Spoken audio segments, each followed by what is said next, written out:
Tahimik ang Baryo Pulo. Mapayapa. Nasa gitna ng mga palayan at binabantayan ng mga matatandang puno, parang hindi ito naabot ng panahon. Simple lang ang buhay, simple rin ang mga tao. Magkakakilala ang lahat. Maririnig ang tawanan sa makipot na kalye, amoy sampagwita at bagong lutong na kanin. Pero sa ilalim ng tahimik na anyo ng bayan, mayroon takot na nakatago. Hindi ito agad mahalata. Halos hindi nakikita, nakatago sa likod ng mga ngiti at mga bati. Isang takot na hindi nila binabanggit dahil baka magkatotoo. Pinagbubulungan ito ng mga matatanda, malungkot ang kanilang mga mukha. Ikinukwento nila ang mga lumang kwento, yung mga kinukwento kapag may gasera lang, mga kwentong nakakatindig balahibo. Mga kwento tungkol sa mga nilalang na nagtatago sa dilim, nang huhuli ng mga walang kamalay-malay. Mga kwentong mas mabuting hindi na lang ikwento. Nagsimula ito sa isang nakakilabot na katahimikan. Nawala ang karaniwang ingay ng mga kuliglig at palaka sa gabi. Ang mga aso na kadalasang tumatahol sa buwan ay umuunggol sa ilalim ng mga bahay kawayan. Pagkatapos nagsimula ang mga pagkawala.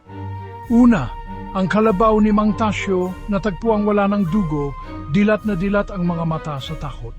Sunod, ang mga manok ni Aling Ising, ang kanilang kulungan ay nabuksan, ang mga balahibo ay nakakalat parang mga nalaglag na dahon. Parang virus, kumalat ang takot sa dating mapayapang bayan. Tumigil ang tawanan. Ang mga kalye na dating puno ng mga batang naglalaro ay wala ng tao pagsapit ng gabi. Ang amoy ng sampagwita ay natabunan ng amoy ng nasusunog na insenso. Isang desperadong pagtatangka na itaboy ang masamang espiritu. Ang mga matatanda, bakas ang pag-aalala sa kanilang mga mukha, ay nagtipon-tipon, nag-uusap ng pabulong. Pinag-usapan nila ang aswang, isang nilalang nagpapalit na anyo at uhaw sa dugo ng mga buhay. Sinasabing gumagala ito sa gabi, nagbabalat kayo bilang isang ordinaryong tao.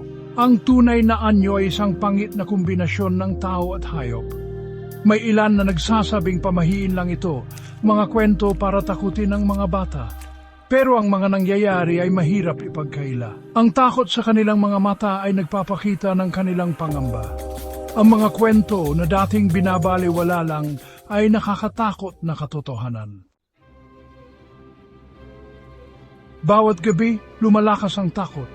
Parang mas nakakatakot ang mga anino, bawat kaluskos ng dahon ay parang mga yabag na papalapit. Ang mga tao, armado ng rosaryo at mga dasal, nagsiksikan sa loob ng kanilang mga bahay. Isang gabi, isang nakakapangilabot na sigaw ang bumasag sa katahimikan. Mula ito sa dulo ng baryo, malapit sa Matandang Balete, isang lugar na sinasabing tirahan ng mga espiritu. Nananatili ang sigaw sa hangin, kasunod ang isang nakakatakot na katahimikan na mas nakakakilabot kaysa sa anumang tunog. Kinabukasan, wala silang nakita kundi isang tsinelas na nakalapag sa lupa, isang tahimik na tanda ng katatakutang nangyari sa kanilang bayan. Mukhang may isa na namang biktima ang aswang. Pigil ang hininga ng bayan, naghihintay sa susunod na anino na babagsak.